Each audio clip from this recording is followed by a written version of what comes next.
Hello friends, நீங்களும் எங்கள் சேனலில் விளம்பரம் செய்யணும்னு ஆசைப்பட்டீங்கன்னா இந்த நம்பருக்கு காண்டாக்ட் பண்ணுங்கள். இப்போ நம்ம பார்த்துட்ருக்குற இந்த ஹவுஸ் வந்து எங்கே லொக்கேட்டாக இருக்குதுன்னா ஈரோடு மாவட்டம் பள்ளிப்பாளையமில் களியனூரில் இந்த ஹவுஸ் வந்துட்டு சேல்க்கு அவைலபிளாக இருக்குது. நார்த்து ஃபேஸிங்கில் லொக்கேட் ஆகிருக்கு. வீட்டோட டோட்டல் லேண்ட் ஏரியா பார்த்தோம்னா 1350 ஸ்கொயர் ஃபீட். இதில் 1100 ஸ்கொயர் ஃபீட்டுக்கு பில்டிங் எடுத்திருக்காங்க. நல்ல ஒரு ஸ்பேசியஸான பெரிய ஹால் கொடுத்துட்டாங்க. ரூம் எல்லாமே நல்லா ஸ்பேசியஸாக எடுத்திருக்காங்க. 10x16 சைஸில் ஸ்பேசியஸான கிச்சன் கொடுத்துட்டாங்க. ரெடி டு ஆக்குபை ஹவுஸ் இது. டிவி யூனிட்காக செப்பரேட்டாக வந்துட்டு அலாட் பண்ணி கொடுத்துட்டாங்க.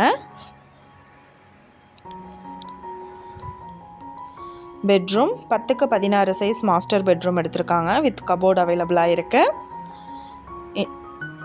அட்டாச்டு பாத்ரூம் ஃபெசிலிட்டி இருக்குது. இன்னொரு பெட்ரூம் பார்த்தோம்னா 10x10 சைஸ் எடுத்திருக்காங்க. கார் பார்க்கிங் யூனிட் இருக்குது. இபி ஃபெசிலிட்டி அவைலபிளாக இருக்குது. பூஜா ரூம் செப்பரேட்டாக கொடுத்துருக்காங்க. இந்த வீட்டோட ப்ரைஸ் டீட்டெயில் அண்ட் மற்ற டீட்டெயில் உங்களுக்கு வேணும்னா கீழே ஸ்க்ரோல் ஆகிற நம்பருக்கு காண்டாக்ட் பண்ணுங்கள். நீங்கள் சப்போஸ் இந்த சேனல் பார்த்துட்டு இந்த வீட்டுக்கு அப்ரோச் பண்ணுற மாதிரி இருந்துச்சுன்னா டாக்குமெண்ட்ஸ் எல்லாம் கிளியராக இருக்கான்னு செக் பண்ணிக்கோங்க. Thank you viewers.